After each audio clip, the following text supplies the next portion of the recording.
So in this video I'm going to talk about total physical response, TPR. Okay, so we're going to look at what is TPR. I'm going to give you a few examples, and we're going to watch a video of a teacher doing TPR in the classroom and consider how was it effective. Okay, so first let's look at what is TPR. TPR is an approach where physical movement is used to respond and react to verbal input. Okay, essentially it is listen and respond. It works best with beginner students alongside and supported by other methods. So TPR is actually really more of a method or a technique, but it's better used alongside other methods, okay, not just by itself.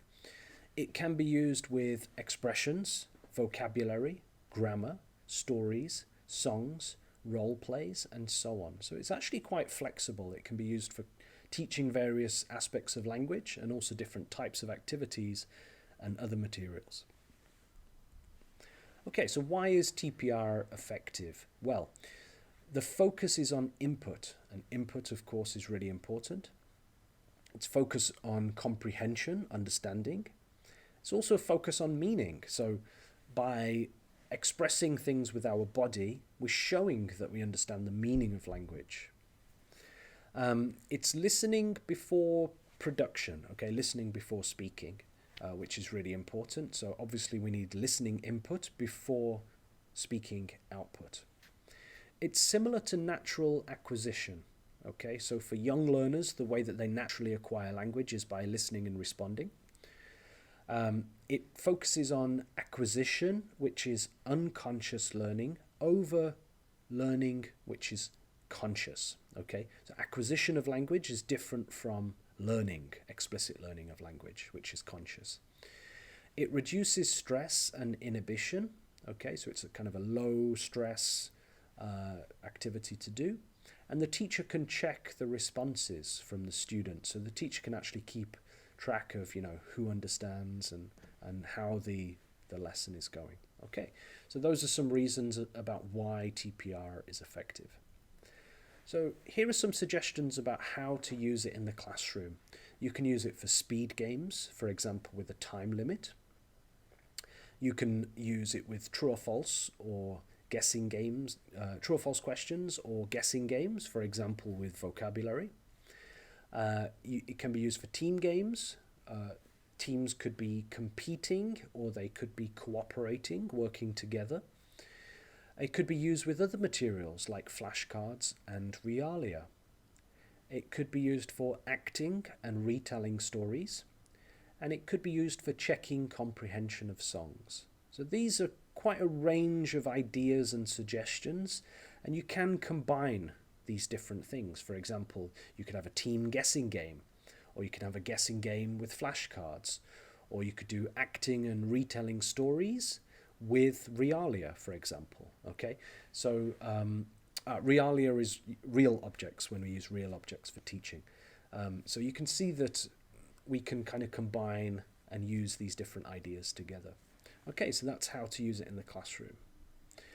Okay, I want to give you a quick example now. And this is an example of TPR with a grammar focus. Okay, so this is a clapping game. And for this game, you have to teach the students about, this is actually to focus on singular and plural, but you don't explicitly tell the students that.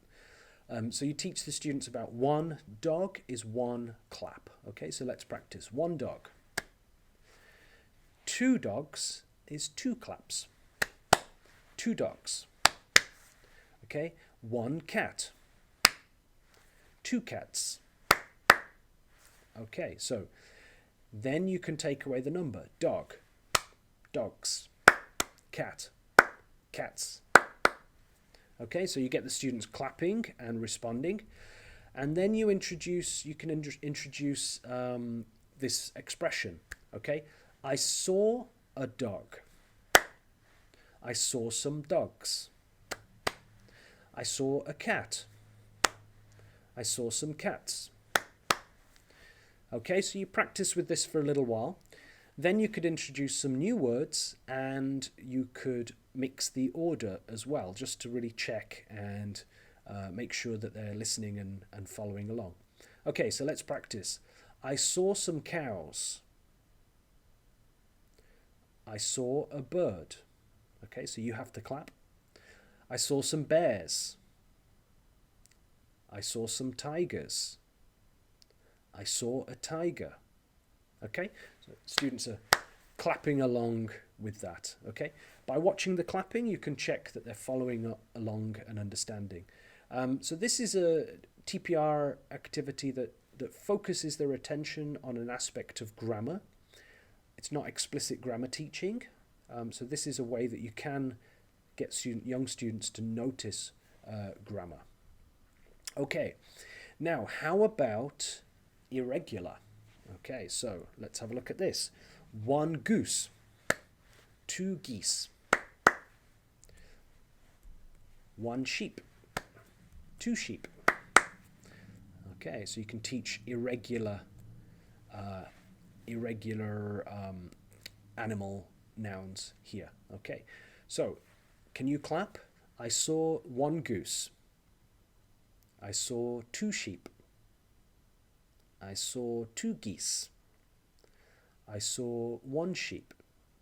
Okay, so you are clapping along, and again, this is helping students to focus their attention on the aspect of singular or plural. Okay, so this could actually be the week after the previous activity.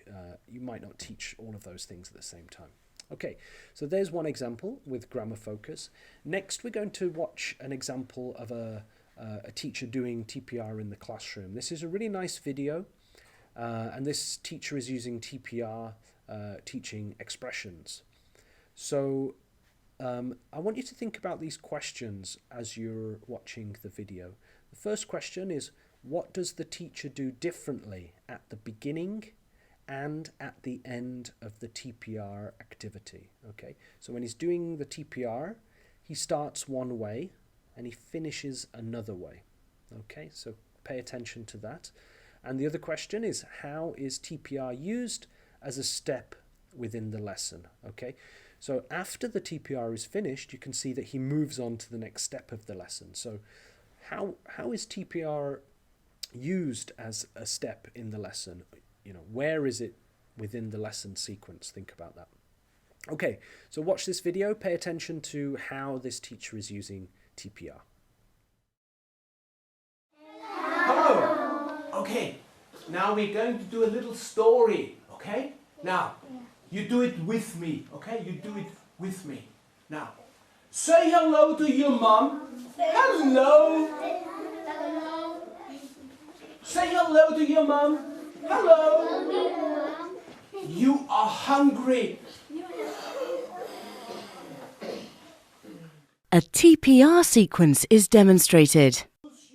The children listen and do the movements accordingly. The sentences are repeated several times. In the beginning, it's important to maintain the order. The children learn to understand the meaning of the sentences with the help of mimes, gestures and drawings on the board. Doing the movements themselves is an important memory aid. Show the plum to your mom. Your mom says, Soon, the children can make the movements on their own and in a different order. say hello to your mom. Your mom says, eek. Say hello to your mom. Your mom shows you some plums. Your mom says, eek. Eek. Okay? Say hello to your mom. You are hungry. Your mom shows you some plums.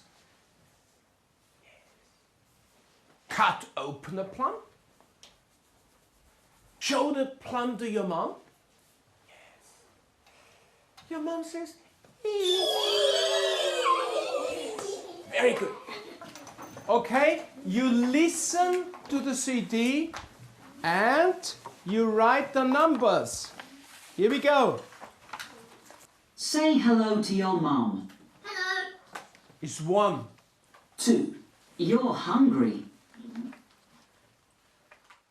The children listen to the sentences from the CD. They write the numbers by the pictures in their book. Afterwards, they compare their results. And here? 6. 6. And the last number here? 4. 2. Yes. Okay, so I hope you enjoyed that video, and let's have a look at the answers. So what does the teacher do differently at the beginning and at the end of the TPR? Here is the sequence that he uses. Number 1, say the expression and show the actions. Number 2, say expression without showing the action. So this is taking away the scaffolding, the support.